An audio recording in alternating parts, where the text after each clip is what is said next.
of the Catholic Libertarian Book Club. Today I'm sitting down with the Bowtie Catholic, who I forgot to ask how to pronounce his name. Antón Chamberlin. Antón Chamberlin. God, I thought it was Anton. Antón Chamberlin. Got it. Anton, how you Okay. doing?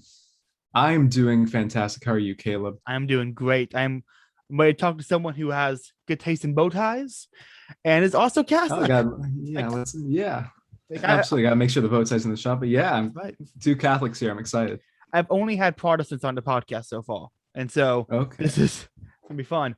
Well, it's good to Um, have two people that actually. No, I shouldn't say that. Anyway, this will be no, fun. I say it. uh, so I gotta ask you. Tell people a little bit about yourself. Do you on TikTok? What are you doing? What do you do for a living? Go to school? What's going on? What do you do? Okay, yeah. Recently, I did join TikTok as the Bowtie Catholic, which is also my Twitter handle. I just started a PhD in economics at Middle Tennessee State University, so that's what I'm Nice. currently up to. I'm originally from Georgia. I was born and raised in the Metro Atlanta area, and then I did my undergrad at Loyola University New Orleans with Walter Block. That's where I did my undergrad, and then I did a master's at Troy University in Alabama, and now I'm Nice. at Middle Tennessee. So That is cool. I'm working on my AA so I can go to FSU and try to get my economics degree. But right now, I just gotta get to the AA part of it. How old are you? Because you look like 22, but like all that no, schooling. How old are you? not too far from 24. Okay. Wow, I got a late start. I feel like. Now I just got lucky with some AP credits really helped. I Nice, was able to do my undergrad in 3, so that kind of let things move up a little bit. But nice. No, you. have you met Randy Holcomb? He's at FSU, right? I have not. I'm still in local stuff doing AA, but I'm gonna try to go FSU later. Okay, gotcha. So Catholicism, you already multi-Catholic. Uh, creator Catholic or conversion? A bit of a reversion. I was baptized Catholic and raised in the faith until I was about 10 or so, and then it became less important Mm. and wasn't a part of my life really outside of like I would say grace before eating and I would pray at night, but I mean even going to mass regularly stopped being a thing for years for me. And then it wasn't until about a year and a half ago that got I started researching these questions, and I came to the conclusion that the fullness of truth lies in the Catholic Church. And Okay, this most recent Easter I was confirmed. nice. Hey, same Are you here. Crayo Catholic? No, I converted this year, Easter. Oh, Yeah, dude, that's I'm awesome. yeah, I took I did 3 years of research because I very Protestant, very young Earth type Christians, and I'm like, Mhm. no, I think science has points that aren't stupid, and everyone Yeah, made fun of me. And so I'm like, well, where can I have science and religion? And I'm like, oh, Catholicism, they have best of both. And yeah, in this definitely, definitely. 3 years of study later, I was in church. I was in church on a Wednesday night after the election, and my pastor gave a whole sermon on Romans 13, and it was terrible. Oh It yeah, was, and yeah. I'm just like, I'm out going to a new church. I looked it up, and I found out my hometown has a church called Saint Thomas Aquinas, Oh, and so it's great! What a like, great saint. well, yeah, my patron saint. And so I was like, this is the Nice. guy. I got my favorite saint. The guy I've been reading, and the church was him. I gotta do it. And Perfect. It's time from God. yeah, it's yeah, and there's so many good books. I mean, I'm trying to get some people on for some Catholic books. I got some Scott Hahn books over here. Yeah, Uh, I've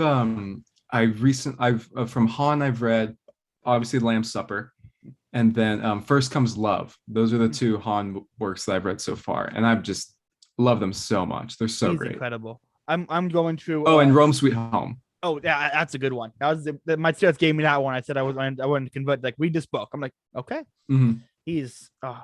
like, it's like if you're at all interested in Catholicism, if you're listening, Scott Hahn, Trent Horn, Jimmy Akin. Yes. Those are the Oh three. yes. Like, you oh, And Jimmy Staples yes. or He Tim he Staples. I'm sorry, Tim he Staples. convinced me on the Marian stuff in one podcast. Like, Oh really? one podcast was Matt Fradd, and I was like, I don't know about this Marian doctrines. They seem kind of self-obsessed with Mary. And then you watch that one video, like, oh no, it all makes sense. Yeah. Yeah, Hail, yeah. hail, Holy Queen. Exactly. Ave Maria, grazie plena. That's one of the fun things also too, as I also went through this journey, was realizing just how interconnected everything was and how internally consistent the logic was. Like it really there's this idea in Protestant circles that, oh, the Catholic Church just kind of just makes things up, and it's just kind of whatever they want, all these human traditions, as it were. But it's like, no, it all logically follows Yeah. from the core doctrines. So Yeah. it's like, especially things with Mary. There was a video I watched recently by Father Don Calloway called Mary, or is it something like Mary, God's Masterpiece or something? And he went through and he had this really good and obviously there are logical reasons, but kind of emotional appeal, where he's like, okay, imagine you're God and you get to choose your mother, you get to do all these things, and you get to do whatever you want. Why would you not save your mother from original sin? Why would you not keep her stainless? Why would you not spare her death and just assume her into heaven when her life was over?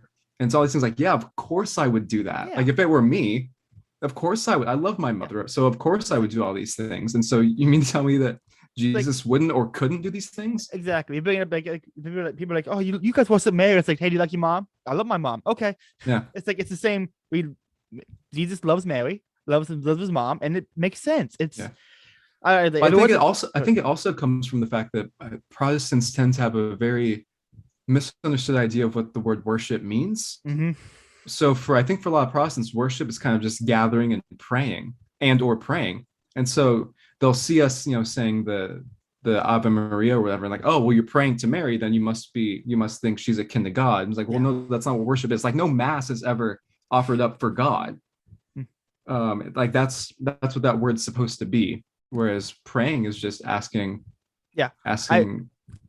I had a friend of mine who wants to be Catholic, and he's going to RCI, is reading the books, and his family is super against it. And so they had all the aunts and uncles and like people who were like, kind of into religion, meeting for dinner. They were gonna like try to dissuade him from going to church. So he called me up, and I got to go join him. And that was a blast. I also got a little heated. Everyone got a little heated. Sure, and I remember the mom was like, you guys are praying to saints and asking them to do things. Like, what, Jesus can't do it himself? And I was like, hey, I said, hey, you ever asked him to pray for you? Yeah. What, you don't need Jesus? Yeah. Oh my gosh. He got so mad.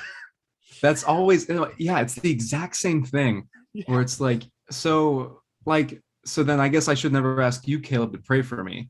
Because what? Why don't I just go to God? Like, exactly. Why would it's the same thing with the saints. Praying to saints facilitates when two or more gathered in my name. It's like, yeah, Protestants love to bring it up every church service. I swear to God, I hear that every church service when two or more gathered in his name. Yeah. And we can do that anytime, any place, and they want to just ignore that. It's and they'll also ignore, I don't know where in scripture I'm supposed to be reading that those that are in heaven are dead. Yeah. My understanding is they're more alive than we are. Yes. And so even like when they try and word this, oh, you're praying to the dead. And it's like, well, I'm pretty sure the people in heaven are more alive than we are. Like you're walking through it. Like, when you die, does your body die and your soul live on? Yes. So you're alive in heaven. Yes. And you can ask people to join you in prayer. Yes. I can pray to the saints. No. It's like, I'm sorry. You just walked through the argument and you agree with every point, but you hear the words pray and you associate pray with magnify and worship, and you just. It's like that meme. I never watched SpongeBob, so I don't know who else is in it, but it's the meme with Patrick and that guy where it's like, is this your driver's license? Is this you? Whatever that meme format is, the same thing. But then you get to the bottom, it's like, but no, you can't. I can't pray to Saint Ignatius Loyola, or you can't pray to Saint Aquinas. I saw one, and it was it's like, Jesus, you love your mother, right? Yeah, it was a whole Mary. It was going through every little Marian doctrine, and it was like, so Mary is seated at the right hand of God. No, it's like. Everyone listen to this. I love you. You guys are great. I think you're wrong on a few things, but everyone is. But we're right. I have to clarify that. Amen. I was in a group chat, and I can't remember. Someone said they had chicken sandwich was better than Chick-fil-A, and I was like, heresy. He's like, well, you can't burn me to stick like you guys used to. It's like, okay, no, every religion has some bad days. Okay, it's just not exactly kind of being blamed for all this. And strictly speaking, my understanding is in the Spanish Inquisition, it was the Spanish government performing the executions because the church didn't have the authority to do that. I'm just saying the Catholic Church outlasted every evil government so far. I'm just saying. Oh yeah, well, the gates of hell will not prevail, right? I guess when I was looking at Catholicism, all I knew about people who were like public Catholics were Matt Walsh and Michael Knowles, and they made me not want to be Catholic. I'm like, Sure, yeah. Then I found Tom Woods, Lou Walkwell, and Zez Napolitano, and it's like, oh, that's good Catholics. That's good Westbodians. It's Dr. Guido Holzman. Guido Holzman is also a Catholic. Name sounds familiar. Is he the guy who wrote Mises, the Last Night of Liberalism? Exactly. I'm going through that book now. Oh my gosh, is it good? He also wrote a great book, The Ethics of Money Production, which, so he doesn't say it, but you might be interested because he's almost making especially a Catholic argument for why you can't have fiat money in that book. So yeah, Guido Holzman's also a Catholic. There's a growing number of Catholics that are associated with the Mises Institute. It's really good to see. At this point, it's you're either a Catholic or a self-hating Jew. That's kind of who makes up the Mises Institute. Yes. What was it? Thaddeus Russell pointed that out on a podcast he was doing. He's like, there's something about like Catholicism and his social teachings that keep leading people to the Mises Institute. And I mean, what was it? If you, I can't find it because I can't find the book. There it is. Searching the Market by Tom Woods. You know, like Tom Woods' Catholic books, Church Faces Modernity, how Catholic Church built in civilization, and Church in the, like the Church in the Market might be the second best. Sacred Then, Sacred Now. Yes, it's on my reading list. It's on my shopping cart. I'm gonna get it soon. You know, the Church in the Market. If you're into economics, if you finish economics in one lesson and you're not sure where to go next, that is the next best book. Oh yeah, it's so good, especially his chapter on distributism. He freaking annihilates that asinine idea. Tom Woods is one of the best out there. And I was in an argument with some guys like, you gotta read Choice by Bob Murphy. I'm like, it's good, but Tom Woods has the Church in the Market. Like, he presented at AARC. It was called Austrian Scholars Conference back then. I think it was 2002. He presented a paper and then he gave a talk on it also, I think 2 years later. I forget what it's called. I can message it to you later. But he gave this really great lecture, but also wrote this paper talking about Catholic social teaching and how it interacts with Austrian economics. I read it. I read that. It's so good. It's so freaking good. He's so. I wish there were more Catholics who were like, I don't know. There's so many prominent Catholics and there's so many prominent Westbodians, but with so many of these people like Joseph Partano, Lou Walkwell, these guys, like they're Catholic, but it's not like with the Daily Wire people, other like conservative podcasters. They always bring it up every single time. And I wish like Tom Woods, who has I love his podcast, would bring it up more. His best episode, in my opinion, is "No, You're Not a Dummy for Believing in God." That's his best episode. You know, it's. Yeah, I think also there's also room for this intermixing because did you ever see Trent Horn did a debate on the Reason Theology podcast where it was him against a socialist and a distributist. I saw that. Yeah. I'm in the comments section saying you should have had Tom Woods on. Oh, okay. Nice. Love Trent Horn, especially on theological matters. And he did an all right defense of the capitalist position from a Catholic perspective. But almost the entire time I was like, dude, if you just read some Austrian literature, you could make such a better argument right now. And he even, you know how we'll talk about how Hayek making concessions was not good. And if anything, it gave ammo to his opponents. Trent Horn literally said the thing. He said, look, I'm not a radical. Even F.A. Hayek, like the freaking, poster child of free markets, was in favor of a welfare system, a social safety net. And like, Hayek saying that, it got him no favors and it just gave people ammo to say that, like, look. And so Trent, very great Catholic apologist and a decent apologist when it comes to capitalism. But, if he just read some Mises and Rothbard, he could be so much better. Well, he's read Rand, which is what's weird to me. He's read Ayn Rand. And he's read some Tom Woods. Yes. He cited him in his book, Can a Catholic Be a Socialist? But he called him an economist, not a historian, which... Well, there was a list recently, and it was like a top 50 influential economists, and it was obviously Krugman was number 1, sadly. 12 was Murphy, and 36 was Woods. I just thought it was absolutely hilarious that Woods was listed. That is funny. But I guess that shows that you can be an economist without having a PhD in economics. Menger, I don't think had a PhD in economics, so he was just a journalist. So I know Bastiat before he died was working on a treatise of economics, like a proto-Austrian type. Which I want to read because Bastiat had some of my favorite writings. And every time I read the guy, I'm blown away. Another Catholic. Really? Did not. All of my favorite people are Catholic. The more I find out, it's like I love this guy. He's Catholic. It makes sense. Exactly. Imagine that. Every time I'm talking to someone that like make fun of Catholics, I'm like, hey, was it for us? You want to have the Mises Institute? I'm just saying. Yeah. You walk well. Or the Bible. So yeah, I mean, you want to go there. Well, we brought up F.A. Hayek, which seems like a good segue into talking about the book today. It's Hans Hermann Hoppe, who is, what was it? How did the guy who wrote Mises Last Night of Liberalism describe Mises' students would take it far as he ever did? I feel like he was especially referring to Rothbard and Hoppe. Yeah, perhaps. Yeah, I would say so. Hoppe, who is critical, is like he is. What was this quote? Like, if you had Hayek instead of Keynes, it'd only be slightly better. Like, I feel like I've heard that before. Yeah, Hayek, unfortunately, well, I give him props because he was a thinker. Like I think he genuinely was curious about these topics and was trying his darndest to get to the truth. But I'll be damned if he didn't get there. And there are times when I've gone through parts of his law, liberty, and legislation. I have not gone through his pure theory of capital, but I know people that have.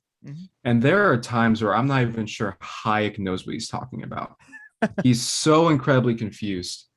And so while I respect his contributions, especially, to business cycle theory and whatnot, he left a lot on the table that was thankfully picked up by later thinkers. But he certainly was not the best student of Mises. Yeah. So let's talk about the book today, A Theory of Socialism and Capital. This was the first Hoppe book I ever read. I loved it. Absolutely, it's incredible. So good. It's incredible. I read it a couple years ago for the first time because I was going to the Mises Institute 35th anniversary event, and Hoppe was going to be there. So I was like, I need to read some Hoppe before I go, and I got him to sign this copy. But I remember reading this book and finishing this book and just being absolutely blown away by it. And even thumbing through it in review for this podcast, I couldn't believe still just how cogent and devastating his arguments are in this book. Yeah. Like for me, what really blew me away was when he made the parallels to Garden of Eden.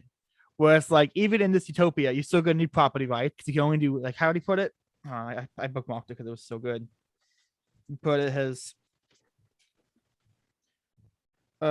just because of the scarcity of the body and time, even in the Garden of Eden, property regulations would have to be established without them, and assuming now that more than one person exists, that the range of access overlaps and there is no pre-established harmony and synchronism of interest among these persons, conflicts over the use of one's own body would be unavoidable.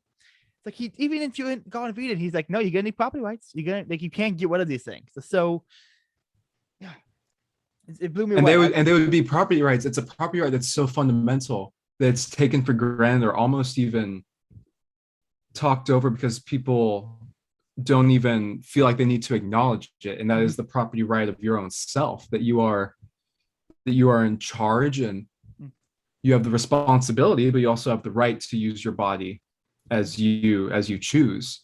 And yeah, even in the Garden of Eden, where all other goods are superfluous, or not superfluous, but are abundant, and so there's no scarcity when it comes to drinking water or food or whatnot, you still would have the exclusive ownership over yourself, and other people could not use your body without your consent. You would still need to develop that type of social institution, that type of social arrangement, or else you're going to get gross and grotesque abuse, interpersonal abuses that obviously are still prevalent outside of the Garden of Eden, in which we are. But without this establishment of property rights, you would at least open the door where you could use other people for their bodies in various ways, which of course would not be ideal. Although I suppose if that were to happen, it would no longer be the Garden of Eden. But yeah, exactly. No, like I read it. I read it, and I read the book. I had an audiobook of the book as well, so I was at work to listen to it. And I don't know how many times I rewinded this chapter because I'm like, I feel like I missed something, so I listen to it again. And every time, like, I got something new. Like, it was an absolutely. Well, was this Hopper's first book? Like, I don't know what the order his books were, but I believe I know it's at least his first book in English. He may have written something in German before this, but my understanding is this also is technically his only book. All the other books are compilations of essays, but this one he sat down and wrote it as one whole thing as a book. That's my understanding, but I could be wrong on that. But I believe, I know Democracy, the God That Failed is a compilation for one. Yeah, I finished the Short History of Man today because I got Matt Erickson, Kingpilled, come on and talk about that one. And I noticed, like, you can when you see other works, you can't. Oh, this is an essay. This is an essay, and there's a connection there, but it's not but it doesn't flow the same way. Yeah, like with this one definitely does flow. Even the build up from going from two kinds of socialism, Western style socialism to democratic style socialism. Well, it's even there when he explores socialism. I don't think I've had anyone define it's like I've been in politics since I've been like paying attention to politics since I was like 14, watching Sean Hannity with my grandpa. I've had loads of people define socialism, argue socialism, like probably countless times throughout my life.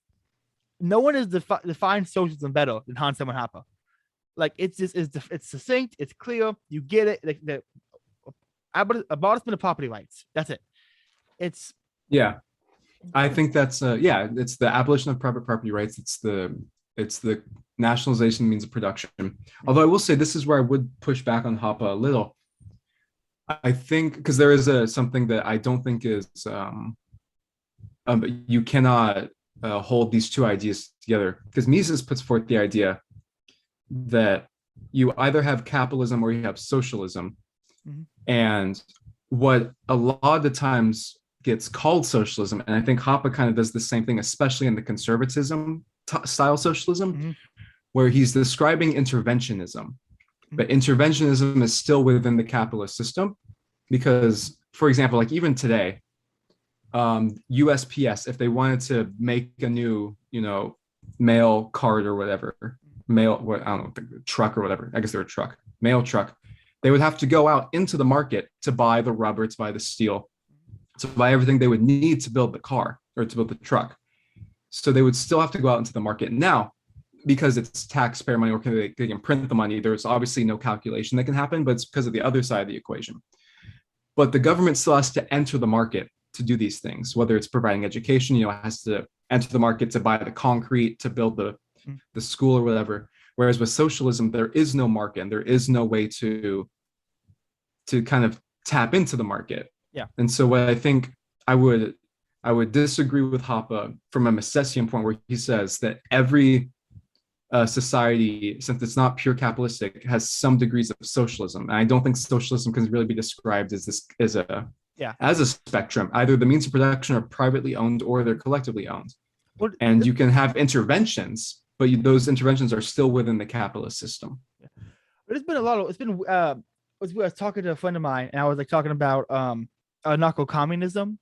He's like, how does that make any sense? Communism is like literally government controlled everything. And I had to explain, like, no, there was actually a redefining of terms, like socialism, communism, like he was like, he's blown away because he didn't know. They were like, wow, they actually redefined terms, and there was like a switching around. And I feel like it was like specifically the socialism conservative style is much more like a corporatism, cronyism. Exactly. We're just a regulatory state. Yeah.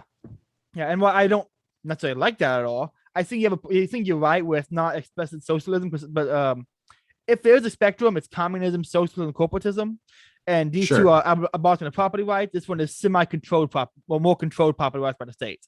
And so, calling it our socialism might be a mistake, and I think it also becomes a mistake because it becomes powerless as a word in political discourse. Mm. Like, I don't think it does anyone any favors to look at anything the government does and say, oh, that's socialism. Mm.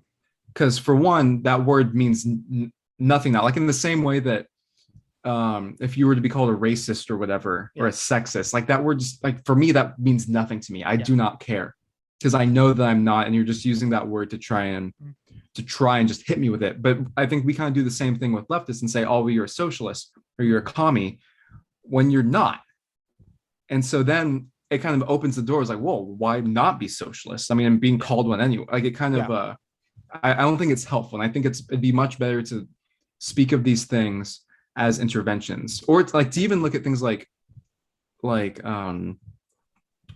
fascism, where it's, you could argue depending on where it is on the spectrum of interventionism, it could just be straight up de facto socialism. Yeah. But it could also be just a specific type of intervention within the capitalist system. Mm-hmm. And that's a distinction I think that's important to be made.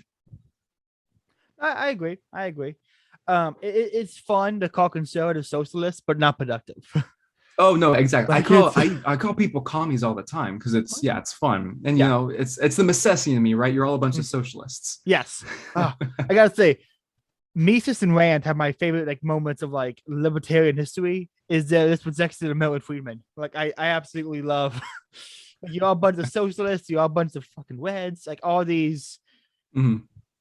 If I could ever get my hands on like I want to read the Ayn Rand letters. I want to read the exchange to see. Well, I want to find them online and read them. I want to print them out. I want to get them. They're beautiful. I love it. One thing that's weird about I read a lot of Rand before I came to Mises and Hoppe, and so reading someone who absolutely despised Kant, and reading Hoppe who brings up categorical imperative, who brings up Kantian Kant.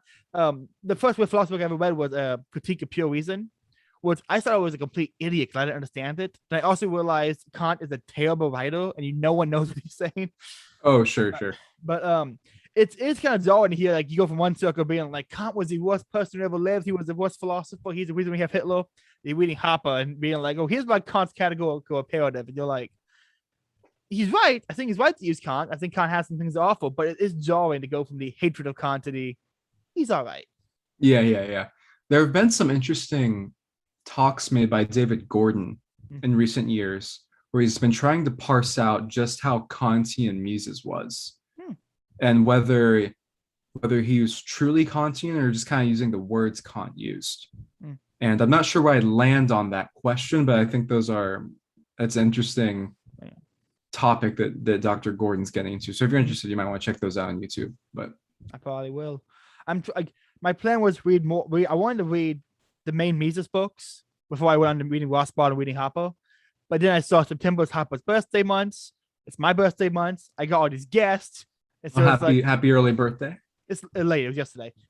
Oh my gosh. I'm sorry. Happy belated birthday in that case. It's all good. And happy birthday to Hans Hermann Hoppe, by the way, because today's his birthday. And so yes. But yeah, I started reading Mises, and then I'm like, oh, I did a Hoppe month. Then I read more. I've now read, I think, more of Hoppe than I have of Mises at this point. And it's like I'm working backwards because I'm going to do a Rothbard soon. I'm going to Ethics of Liberty now. I got to throw this up every podcast because I love it. I got a old printed copy of Ethics of Liberty. I have one of those too. It's from like 1983, right? Yeah, it's signed. That I do not have. That's dope. I bought it used, had no idea. I opened it up. I'm like, oh, that's legit. I tweeted people on Twitter. And I'm like, hey, anyone confirm this? And people are like, I got a signed copy too. And here's what mine looks like. It looks pretty similar. Wow, dude, that's awesome. Yeah, what sucks is I want to read it, but I'm scared to open it. Like I leave it right there on the shelf. I'm gonna go get another copy. But so speaking of Hoppe, what is your have you researched and read, and what do you know about the argument from arguments he makes, your self-ownership? I'm a fan of it. I think it's pretty good, but what's your take on it? That's another topic where I'm not sure, because I've read Dr. Murphy has written responses to the argumentation ethics line of reasoning. I remember when I first heard it, I very much was on board. I'm not sure how strong of a case it actually is, how much it actually proves, but I'm not sure that I'm anywhere near qualified to give a definitive answer on that. But I do know that it's a very interesting argument. Yeah. And there are intelligent people on both sides that support it. Like Walter has responded to Dr. Murphy. And so obviously I have high respect for Dr. Walter Block. But I also have, very much respect Dr. Murphy. And so I'm not sure. It's my position. It's at least superficially compelling. I'll give it that. My position on it is it's not great for like convincing people who, if you're in an argument about it, no one's gonna find it convincing because like you're not gonna find like. I don't like asserting people. I don't like asserting claims of people that are performing the contradictions.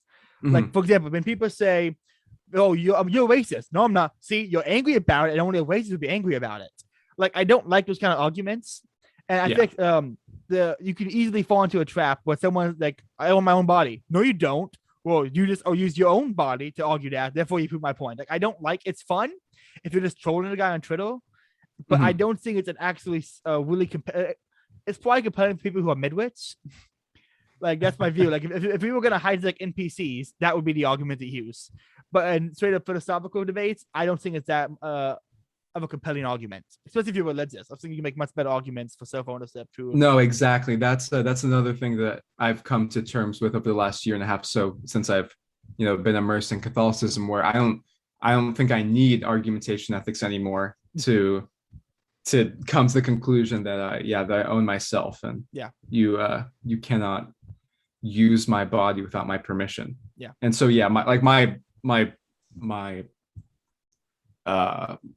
the root or the ground in which I now root my libertarianism is Catholicism. Mm-hmm. And so like the argumentation ethics, it's fun, it's interesting. I don't really need it anymore. Yeah. And if anything, I'd be more willing to try and convince someone to be a Catholic first, and then we can can go from there. I don't blame you. I feel like my problem with Catholicism, and I have like only problem I have with it is the people on Twitter who are tradcons. I get so mad. I get so mad. Like Liberty Hangout posting saying, "Oh my gosh!" It's just like no, you don't wet my people. It's just no, yeah. Liberty Hangout. I can't believe how awful they've gotten. I remember when they were brand new, and I was like, "Oh, this is a cool little thing," and wow, they have nosedived. Yeah, and I think they make a very popular this analogy, which is perhaps to some degree the fault of libertarians. But regardless, it doesn't change the fact that I think Liberty Hangout very much at this point believes that libertarianism is libertinism. Yeah. And all tradcons do. They can't disassociate the idea that, hey, I think prostitution is bad. I also think it's bad to pull a gun on people and throw them in prison for it. Like they can't. I call it the I call it the Aquinas principle on law, where it's like people are gonna, you shouldn't judge people because they're going to make mistakes, because everyone makes mistakes. But what's worse is someone putting a sword or a gun on someone who's making a mistake. Like what's worse? Yeah. And I call it the Aquinas principle. And I try to argue from Aquinas that, hey, maybe we should create a society where we aren't incentivizing that accident to a better society, and we shouldn't be punishing people at gunpoint for doing that and ruining their whole life for it. But they think, well, if you don't want people in prison for it, then you support it, because they're so binary. Oh yeah. And I think you hit the nail on the head with the way you described it, because that's the way I try and describe it too. I was like, no, I think prostitution is abhorrent. I don't think anyone should engage in it. I think sex has a purpose, and it's for unity and procreation between a married man and woman. That doesn't mean I think you should kidnap someone against their will and put them in a cage at gunpoint for engaging in prostitution. No joke. Like I was arguing with a Catholic woman on Twitter, and I said it's wrong to pull guns on people for just having voluntary exchange. And she said, "We're talking about guns. Who has guns in this scenario?" I'm like, the cops. Like, the cops aren't pulling guns unless they resist. It's like, yeah, and they think because it doesn't show up at the first line that it doesn't count because if you didn't pay income tax, what would happen? Assuming they know, because I guess you can try and get away with it, but assuming they find out, they'll send you a letter and say, hey, did you forget? If you don't respond, they'll send you another letter. Hey, we're serious. If you don't respond to the second letter, then the cop will show up. And then the cop will be like, hey, you're coming with us. And then if you say no, then they start to get aggressive. And if you try to defend yourself with a weapon, well, then you will either be shot or you will go to jail for shooting a police officer. Without a doubt, your dog's going to get shot. Like this is, and without a doubt, you're going to be dogless at the end of this encounter. So just because the gun doesn't show up with the first letter doesn't mean that ultimately, this interaction is force. Like, what is how was all these enforced? At the end of the day, every single edict is enforced at gunpoint. Because if you don't abide by it, it's by gunpoint. And these. I'm a paleo libertarian kind of guy. I talk to more conservatives and people on the left, but I gotta say it gets pretty frustrating when you have to walk through every police interaction and be like, "What's on the tip the entire time during the conversation?" Yeah. I definitely would. Yeah. Did you see the video? It was of this guy. It was a 17-year-old kid with a vape pen, and the cop like, "Hey, stop vaping!" And the cop tased him. And the comments. No, I didn't see that. It's brutal. It's terrible. The kid's just 17 with a vape, like, "Hey, no vaping, huh?" Boom, tased. And I'm in the comment section like, this is fucking terrible. And like, well, if you look closely, he was gonna put the vape pen back to his mouth. Like, oh yeah, so tase the 17-year-old for inhaling pineapple flavored vapors. Yes, yeah, that's the thing too, where it's like it was kind of the same thing with George Floyd, where it's like, oh yeah, but he counterfeited the $20 bill, and it's like, so even assuming that's true. I didn't know that counterfeiting a $20 bill meant was warranted the death penalty. But he was on drugs, and all drug addicts deserve to die. Okay. Yeah, it's like, oh yeah, I didn't know being high warranted the death penalty. I'm glad it doesn't. Yeah. Did you see the video of I think it was like a 12-year-old girl in Australia that was also she was maced with pepper spray. What? For not wearing a mask. I'm against war. But Australia needs to get something done. Like Australia has gone. It's bad. Did you see the app thing that they're putting in place? I saw a little bit. I saw it. I'm like, I'm having too good a day. I don't want to read this right now. I saved it. I'm going to read it later, but I'm not. So my understanding is you have to download this app and they will randomly send you a message. They're like, hey, where are you? And you have 15 minutes to respond with a Snapchat or like a picture, a selfie to prove that you're where you're supposed to be. And if you're not where you're supposed to be, the cops show up. I would send dick pics every time. Every time. Yeah. That is terrible. I cannot believe just how totalitarian. It's not good here either. But Jesus, what's happening in Australia? And Canada as well. I cannot believe how far they've taken this. I have a friend on Twitter who's living in Australia, sadly. And he's constantly been always there on Twitter debating pro-lockdown Australians. And shout out to Zachary because he's balling. Like he's just hopping with everybody and just going all day long because he has nothing else to do. And I hate it because they always like, oh, well, if we don't like it, just move. He's like, I'm literally not allowed to leave my house right now. And I can't go to work and you're draining all my resources dry. And then you still want me to move. Yeah. It's like, this is like, it's like, I'm not allowed to go for a drive. How am I supposed to get on a plane?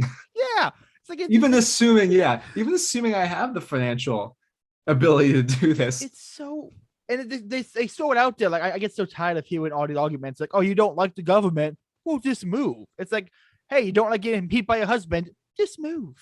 It's like, Anyway, I'm on Twitter debating too many idiots, and I have to be spending my time reading more Hoppe. Oh sure, yeah. Let's get back in the book. I don't want the viewers to be like they never talked about Hoppe. Well, so let's. It's so much. But it's so easy to get off on these tangents. It is, especially with someone who's also like Catholic, Austrian economist, like you're like a few years ahead of me where I want to be. So this is fun. Sure. Oh yeah. Also, we're both respectable, bow tie wearing. Exactly. You need to get? They have bow ties that have the Mises Institute crest on it. That's what I'm wearing. Oh, I'm gonna have to go to the Mises Institute store and get they've got two. They've got a blue one and a red one. You should snag those. I just got the Mises Institute like lapel pen. Oh, yesterday. sure. I got the Mhm. lapel pin because they sent me I donated money, so I got three pamphlets in the Ron Paul Case for Gold book, and it's I want to do a Ron Paul month, but before I do a Ron Paul month, I'm probably gonna do a Tom Woods month. Okay, yeah. He follows me on So many Twitter. great people. Yeah, he follows Does me on he? Twitter, and I'm gonna try to get him. I'm gonna try so hard. There you go. There It's you go. gonna Yeah, be uh, yeah. I was very. I think it was around. I think it was in January or so, or no, maybe later. But Tom Woods also recently followed me on Twitter, and I was like, oh my nice. gosh, here we go. After every I've tweet, I check it. I'm like, did he see that one and follow me yet? sure. So Hopper. Hans Seriously, Hermann Hoppe. he goes very hard and rough on these positivism empiricist type people. And I gotta say, most of that stuff went over my head. Okay, I well tried to follow it. let's try and untangle some of it. I tried to follow it, and I think I got his point that it's a point that it's something that I've ran into as I've talked to my friends who all went to, I went to college, regular into regular, I would say post college midwit types, Mhm. and you'll bring up like a theory. You're like, well, here's how this works. And I go, where's your empiricist data? I need sources and sites. And it's like, okay. It's like, and Yeah. they can't, especially with people who they took one economics course and it was modern, it wasn't even Canada, it was modern monetary series type stuff. Oh, sure, yeah. And you're trying to explain to them like business cycle theory or or like the boom bust cycle, and they're like, do you mean like when, and they give you some weird analogy. Or he's been like my favorite one was I brought up like fractional reserve bank or was it inflation? I'm like, well, inflation could be a good thing because it causes prices to, how do I put it? It causes people's money to increase. And I'm like, yeah. wouldn't it be better if his prices decrease? And like, I guess that could equal out. It's like, well, no shit. Yeah, it was like the CNBC article, right? That was the one upside of inflation, higher wages. It's like, what was Robbie the Fire's joke? It's like upsides of hyperinflation paid by the hour. Yeah, paid by the hour. Ugh. Yeah, Great. but no, Hoppe does he has a really good walkthrough of the action axiom and how we derive, value and means and ends and choice and preferences, and even the important idea that profit and loss are praxeological categories. They're not financial. I mean, they can be used, as financial categories, but ultimately these profit and loss are not the results of capitalism. They're not something imposed. They're not something created by the social order. They're inherent in action. They're praxeological in nature. They're praxeological categories, not even economic categories per se. And I think it's in the middle of chapter 6 where Hoppe really lays a good foundation for like the Austrian method and kind of sitting around the action axiom and the fundamentals of the Austrian tradition. Absolutely. I would say I'm glad I've read some Mises before this. I read some Mises. I read some Human Action. Got like about, I think, like a quarter way through it. And I will say, after doing that and doing Liberty Classroom, whichever one, I will be setting up the affiliate link for Liberty Classroom soon. So if you're going to sign up for it, wait till you have my code. Going through that and specifically going through Bob Murphy's History of Economics, Classical Thought, I was saying, or the Austrian method step-by-step videos. I understood what he was saying to a point, but it was like there's some words here I did not like, mutandis, or whatever that I still have. I was reading into Sort of Man, easy to get. I'm like, okay, I gotta look it up at this point. Like, if he's gonna keep using that, I'm gonna keep reading these books. I have got to look up mutandis. Like, do you have any idea what it means? I don't remember off the top of my head, but I know what you're talking about. Yeah, it's mutatis mundatis or whatever. And no, I don't. I remember seeing that when I was flipping through it in review, and I was like, oh yeah, that's a Latin phrase I should probably remember. I speak zero Latin. I speak a little Italian. That's about it. Okay, not too far. But not too far. It's at least learn some church Latin. Learn the Ave Maria. I want to. I want to be able to learn some little known you probably noticed, but little known fact for some people out here. J.O.R. Tolkien, when he was in certs and mass, and they switched over to doing English masses and native and masses based on the location, not Latin mass. whenever he would say anything back in the service, he'd say it loudly in Latin. Just to enable like Love peace it, be with love you, it. and he'd say back in Latin. It was just it Mhm. was. Yeah.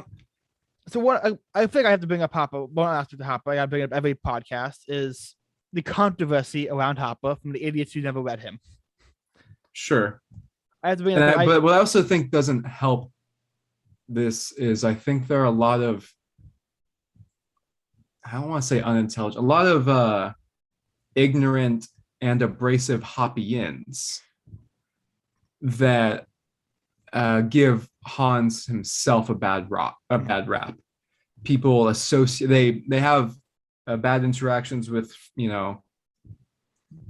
Hoppians that are annoying, shall we say, and then they assume that, oh well, if their names, they must be attributed to the namesake. There's something about Hoppians, like if you get down to Liberty Sphere, like, oh, I'm libertarian, so like we're all friends, and you found like 18 camps of libertarians, and even in the Hoppian camps, you get down farther, you get down to the Hoppe and Catholic camp, and the other side of the Hoppian camp is the uber autistic ones. Yeah, and like the two sides, they got the really cool like Catholic Hoppians who are like fun, and you have the ones who are just like going underneath every post about like, well, we have to vote. Like, well, voting sucks, and we should have a monarchy, and it's like, yeah, we get it. I agree with you, but you're spamming the chat with voting is we should have a king. And it's like when you start talking to conservatives about having a king, people write you off. oh sure, and especially, I mean, that wasn't even Hoppe's point with democracy that got this failed. Like his point wasn't that you should be a monarchist, it's just that democracy sucks. Yeah, and ultimately was his point. Where is it? But I don't know where it's at right now. But people listening, my merch store will be up soon. And I will be selling my t-shirt, my hoodie. I laid it out so I could sew it off with the camera, and now I can't find it. But anyway, it's a black hoodie. Wait a minute, there it is.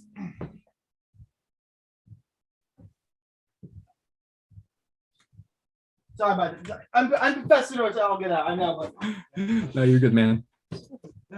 Okay, that wasn't it. Anyway, it's a black hoodie that says it's an anarchy logo, and it says democracy sucks. Democracy is quids, bro. And so if anyone wants to buy that hoodie, reach out to me on Twitter, and I have it available in white, black, and yellow. There you go. I got to making money off of this podcast. I'm gonna keep spending all this money on books. Oh, I'm sure the Mises Institute bookstore will appreciate that. That's right. Anyone listening, donate money to Mises Institute. I have to say that now because they need it. So back to Hoppe, because we have a lot of sidetracks. I'm very ADHD and I'm all over the place with the podcast. People who listen are used to this by now. My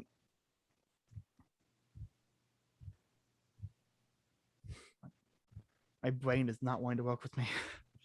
So what I think was really interesting is, even though I have objections to the idea of Hoppe applying the word socialism to what probably should be called interventionism, I think it's very useful and good of him to kind of lay out these different ways of not manipulating, but interfering with the capitalist system, and explaining how it's not just the Marxists that do this. It also is your moderate Democrats, which would be the social Democrats, but it's also the conservatives, to the extent that they just want to maintain whatever currently exists. And I think he also has a good section where he's kind of explaining the history of these terms and these ideas, and explaining that conservatism emerged as a response to liberalism, and it was an attempt to revert back to the ancien regime.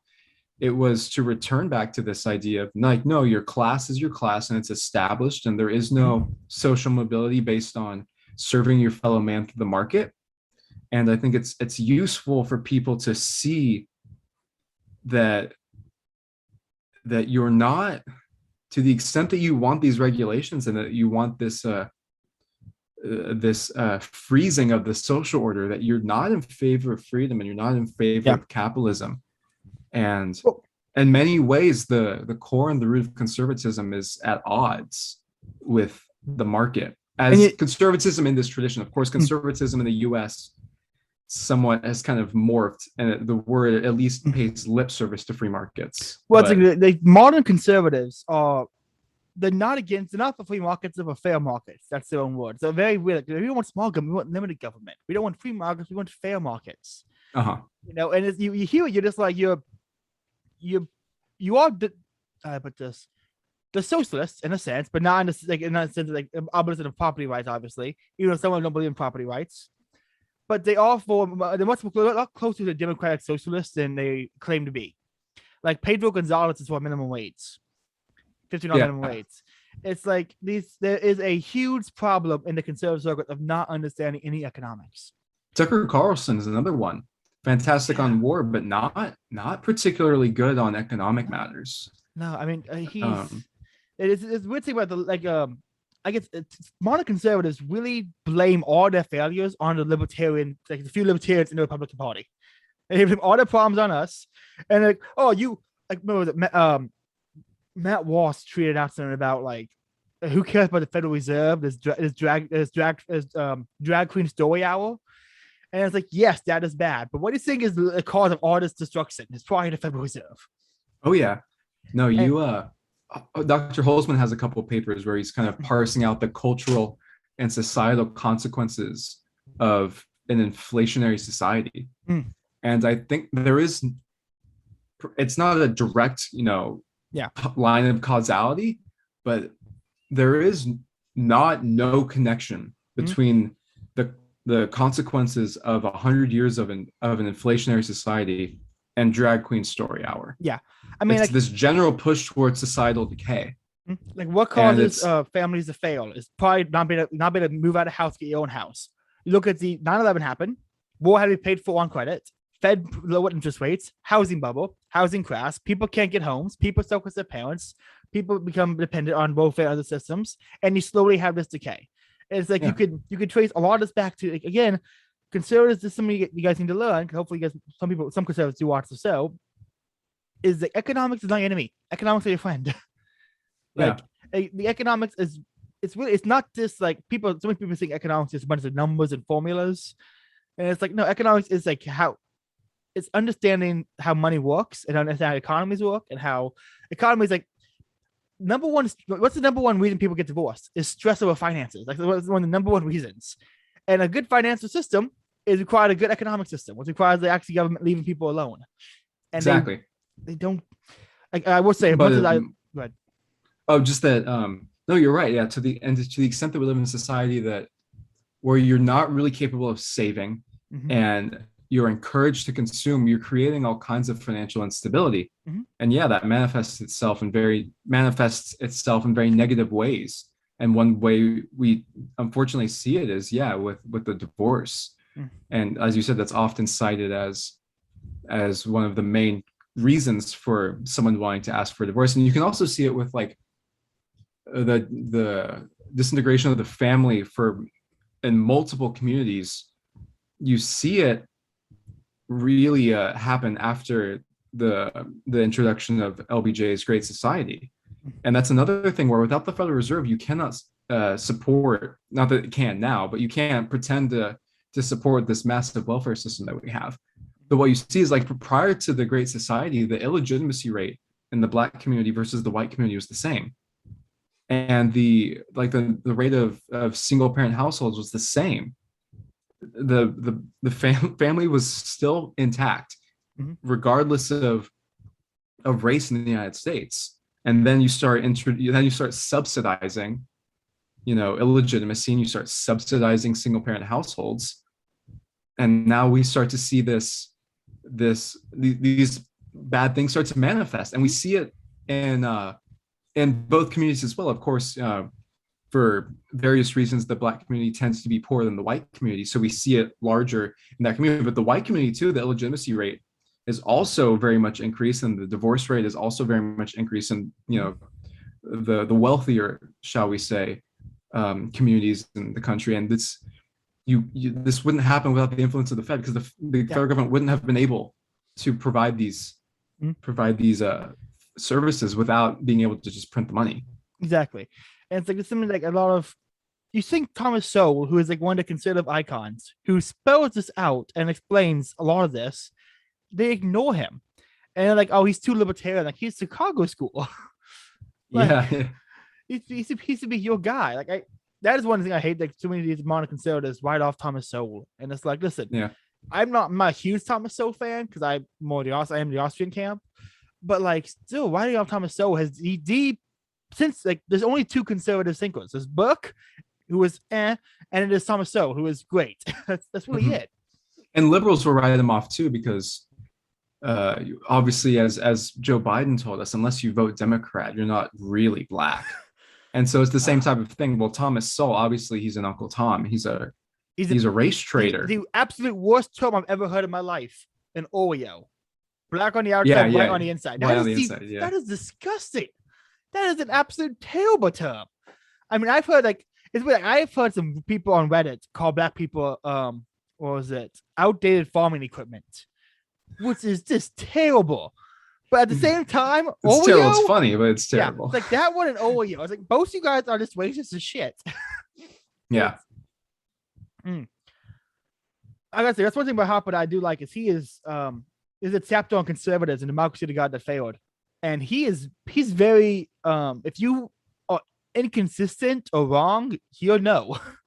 Like Oh yeah. he's very good at pointing out where you're wrong, and it is fun to read. He is, I gotta say, he is so much fun to read. Like Oh, absolutely. I burned through some of his books just like that. They are incredible. Yeah, no, yeah, this book I went through it in a couple of days. It was very easy to quickly Yeah, read. yeah. And So then like, of course that's not to say that it's not dense or anything, mm, but it's just so well written yes, that yes, you learn a lot, but you can go through it and you don't feel like you have to kind of yeah, drag yourself along to read it. yes, yes. Sadly, we are running out of time because I said I was gonna get it out by tonight. Um, I normally ask if you the guest to recommend a book. This is a book club, so ask them to Okay. recommend a book. But I'm gonna give you a stipulation. You get two books. Okay. One book is libertarian themed. You know, the other book is Catholic themed. Oh man. So, what other books do you Okay. recommend? For libertarian or economics, I think, man, that's a hard one. I don't even know. I don't have my bookshelf set up. I'm still kind of putting my new apartment together. Mm. Let's see. I think so. If you want something that's more palatable, there's a book called Economics on Trial. Hmm. And so it was a handful of economists that what they did is they took, I think it was like in the early 90s, so it's somewhat dated at this point, but it's still useful. I think they took like a mainstream economics textbook and they went through what's wrong with it. Oh, Kind of point, not point by point, it's not that long of a book, but they're like, hey, like this is what's wrong with this theory that you find, and so forth. Like there's a chapter on like, the quantity of money equation and stuff like that. And so I think that's a good book to kind of build you up. So, you read economics in one lesson, you read church and market, and you kind of read economics on trial. So you really get to appreciate the scope of the critique. And then maybe then you start reading choice or something. Mhm. There's also, I know you said only one econ book, but I'll say one more. Go ahead. I forget, the title is, I believe, Foundations of Modern Austrian Economics. But what it was is it was a written version of the South Royalton Conference, which as I'm sure you and the listeners know, was the famous conference in 1974 where No, my listeners are the dumbest shit. They don't know. Well, All five of them. after Rothbard put out Man, Economy, and State, there was a bit of an Austrian revival, and it was so big that by 1974 there was enough of them to have a conference, and it was in South Royalton.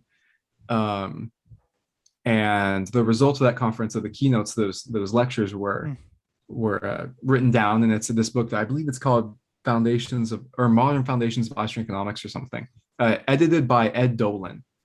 And in there you've got essays by Rothbard, essays by lots of people, and including an essay by Rothbard that I think has similar to what Hoppe here did here, an incredible breakdown of the fundamentals of Austrian economics, where like, okay, this is the action axiom, and this is what we can deduce from it, like kind of all almost in paragraph form, where it's like in this one paragraph, these are all the things we can deduce just from the action axiom, which I found very helpful.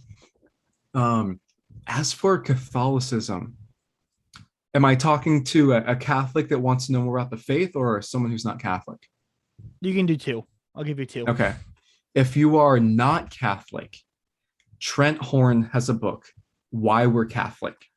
That was the book. Like I read that before I zoned it. When I was reading that, I was still going my Protestant certs. I Mhm. finished it and I was like, this is pretty good. This is like it seems even on the whole like condom, the contraception. It's like that one step, it changed my mind. Natural family Exactly. planning. Yeah, yeah. It's so good. It is a wonderful book, and the reason why I chose that book is Trent had a specific objective in mind, and I think he pulled it off. Where his objective wasn't to talk at people. Mhm. The point, because he talked about this, especially choosing the title, because there are also books that are like why I'm Catholic or why you should be Catholic, Mhm. and he didn't want that. He just wanted a book that's like, look, this is approachable.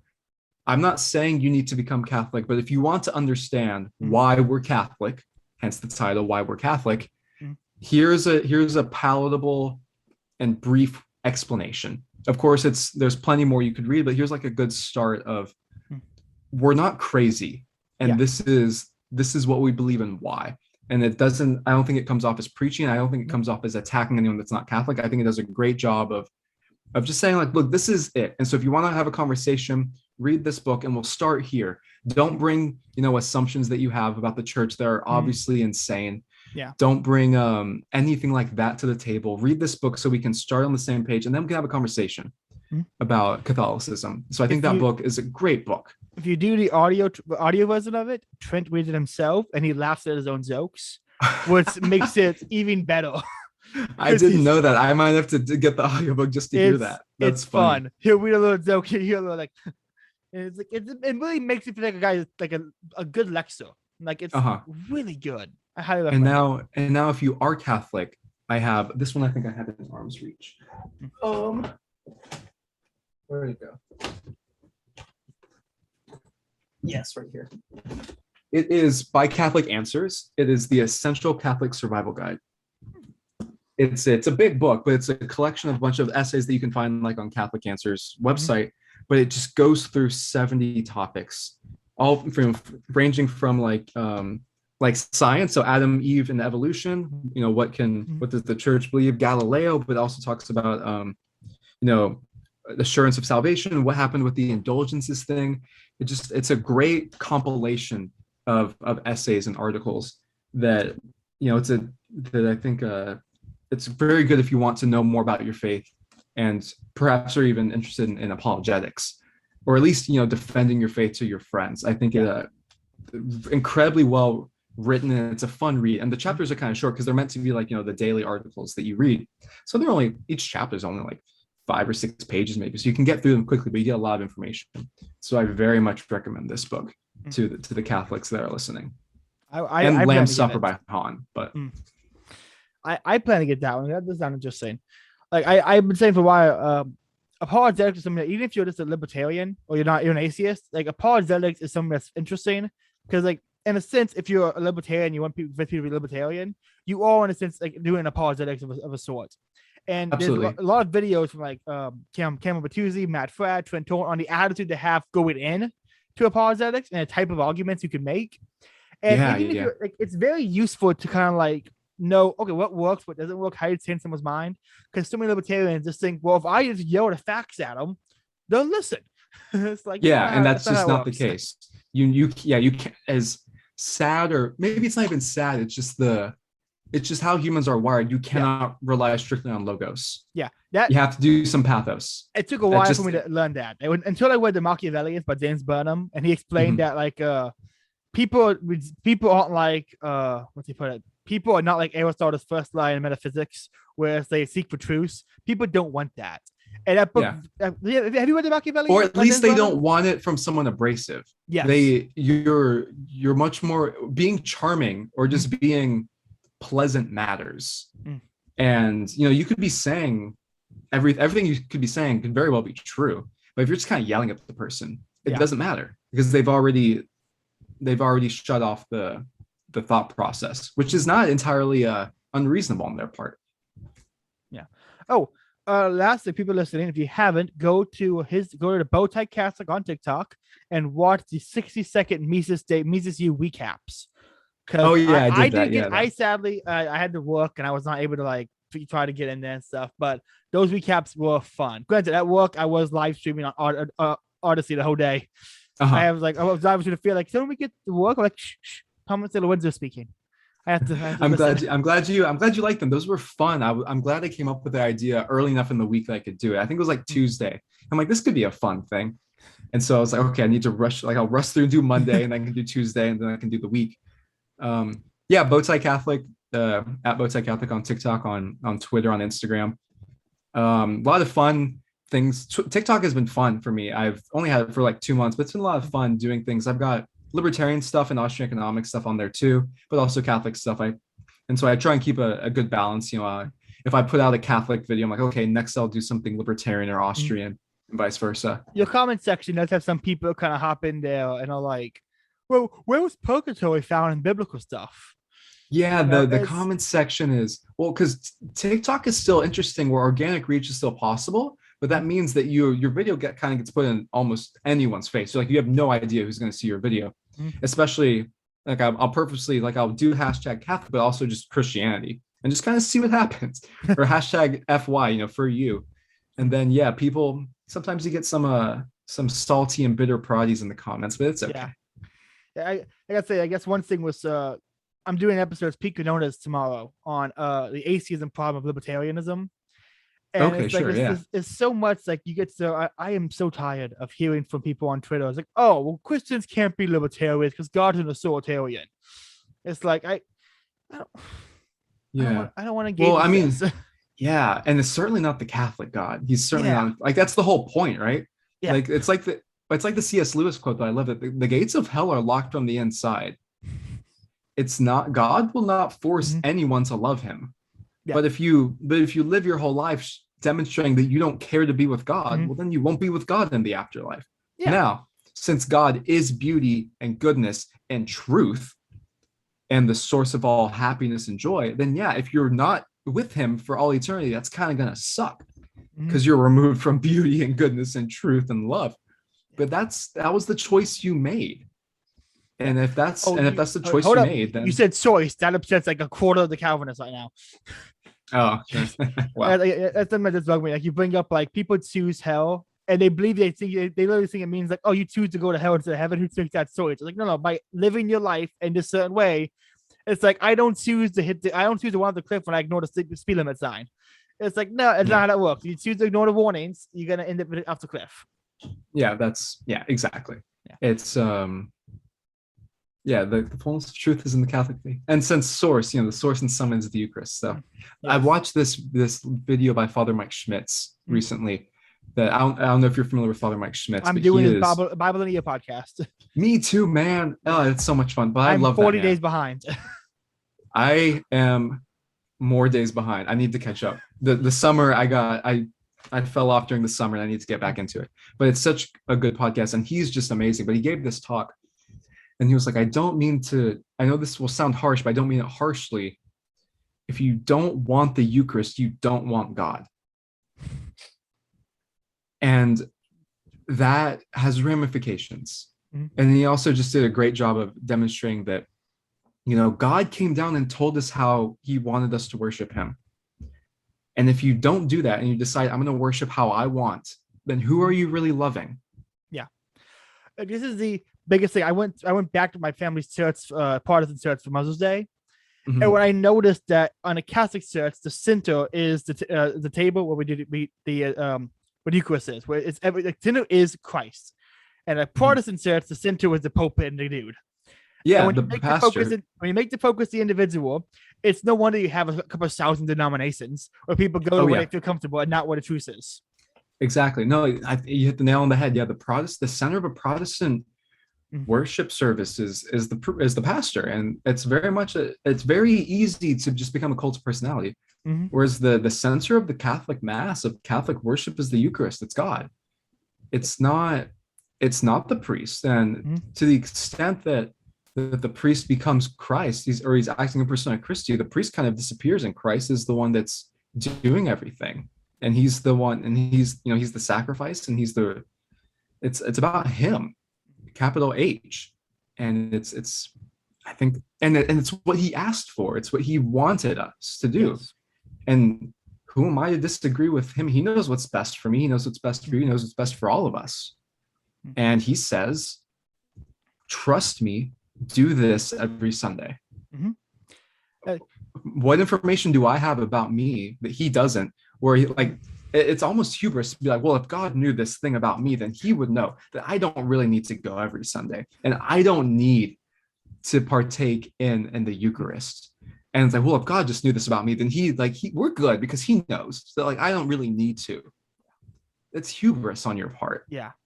What was Scott Hahn? He had a line where when he started the Presbyterian church, he convinced the church to do the communion every Sunday. Yeah. And he was like, well, communion is a covenant, and the covenant is a relationship, and you only have your relationships 4 times a year. Yeah. It's like, yeah, he was like, he's so good. Yeah, it's like if this is your your relationship with God and it's a covenant, it's the same way that marriage is a covenant. It's like, yeah, if you're a husband or a wife and you only act on that covenant 4 times a year, yeah, wouldn't you rather at least weekly? At least weekly. I would. I've been going to Catholic church since this year, and I've been doing thing part of the Eucharist since Easter. I have yet to do both halves. Now I know it's a full presence in the both halves, but I still feel cheated that I haven't gotten to take part in the second half. Sure. Because COVID is still like only the bread, only the body of Christ, and I'm like, which of course, the host says bread is body, blood, soul, and divinity. Yep, you're not being cheated, but it's still still feels like I'm not getting the way God intended. Question for you though, maybe you're not able to because of where you live, but how do you receive the Eucharist?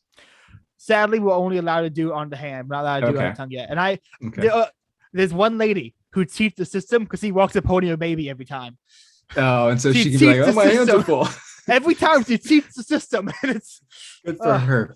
The last couple of months, I've gone to receiving on the tongue and on my knees, and it's what you should do. I'm convinced it's so much more reverent, and I think receiving in the hand has played a big part in why belief in the real presence in the Catholic Church has nosedived over the last 50 years or so. Because if you're kind of just receiving this thing in the hand, it feels like, I'm just kind of eating this thing and it's whatever. But it's just when you're on your knees and it's like, no, I'm like, here is God, and I'm placing it on your tongue. I think it's a much more reverent. And then you also get things where I've seen the Eucharist be dropped, and then you run the possibilities of it being stepped on. Like, no, this is God. Like if you truly believe this is God, they drop it and just leave it. It's like, pick it up. Yeah, and it's. So no, yeah. My first time I went to mass, I was blown away. I was like, "This is it. This is where he is at. This is It was so reverent, It was so like, if you're listening, even if you're Protestant, go to a Catholic mass just once and experience it because it's beautiful. Especially if you can find a place that isn't in Latin, it's beautiful. Yeah. And it's so biblical. That's fun. It's always funny that the Bible only Christians will try and say that the Catholic Church is so unbiblical. And it's like the masses, you walk into some procession and then, okay, like we do the confession or whatever, but then like, okay, we read from the Old Testament, we read from the epistles, we read from Psalms, we read from the gospel. Catholics don't read the Bible. They actually don't have to own one. And it's like, I'm sorry, but every day we go, every mass, you go through the Bible, and it's. Yeah. It's so, and then and the things that aren't explicitly being read from scripture are references to things that were done in the Old Testament or the New. Like it's very, like it's so biblical, and you even see it when you look at accounts from like Saint Justin Martyr from the 2nd century explaining what Christians were doing, and you read his description. It's like, yeah, they're freaking doing mass. There's not just some pastor getting up there talking for 45 minutes. They sing a song and they leave. That's not what they're doing at all. Yeah. And to study church history is to cease to be Protestant, as St. John Henry Newman said. The Catholic anarchists who will read the church fathers, they'll read Saint Ignatius of Antioch, and they'll read that and they'll read his stuff on the Eucharist. I'm like, I don't think the church fathers were really Catholic. I don't see Catholicism in there. It's like, I'm sorry, you're not reading it. Then you're not reading oh my gosh. Especially like the 2 main things that I always remember of Ignatius of Antioch is he has the section where he's like, the way you know who the heretics are is they don't believe in the real presence. and then he's like, follow your bishop as you would Jesus. I'm like, sounds like there's a visible hierarchical church that was established. It bugs me. They read the part where they were anti-state because they were martyred, and they'll ignore everything else. And it's like, These aren't political figures. These are saints. Yeah. You should read them as saints. And then you can also use that as when people try and throw Romans 13 at you, when it's like, well, the quickest way to be canonized and become a saint is martyrdom. Who's doing the martyr? Like, who's doing the execution? It's the state. So obviously Romans 13 can't mean do whatever the governing authorities say. Yeah. Or else martyrdom would be antithetical to the church. And there are some Christian anarchists, and I know you listen. If you listen to this, you can't rip Paul out of your Bible. Okay, I'm tired of seeing these Christian anarchists be like, "Well, Paul was a false teacher. I ripped right out of my Bible," and it's like, no, you can't, because you don't like one verse. You can't rip the guy out of the Bible. Yeah, that's very true. Okay, everybody. Well, it's been another episode of the Catholic Libertarian Book Club. I have had a lot of fun. I hope you've had fun too. Yeah, I had a blast. Go follow Antón Chamberlin on Twitter and on TikTok, wherever he's at. If you go to mass and really think about Catholicism, like go to mass and just experience it. You can't take part in Eucharist because you're not Catholic, sadly. But just go to mass and experience it, because you're gonna see real beauty, and it's. Or talk to someone that's a good Catholic, good practicing Catholic, and just talk to them about it and be open to the idea. That's all. That's all. My DMs are open. My DMs are open. If you have any questions, you want to talk, we'll get this conversation going. Okay, everybody. Let's do it. Let's make the whole world Catholic Austrian libertarians. Oh, the world would be in a much better place. Okay, I guess I'll settle for Catholic. I'll settle for Catholic too. Everybody, it's been a great show. Everyone have a good night. Thanks for having me on, Caleb. No problem. Oh, I'm about to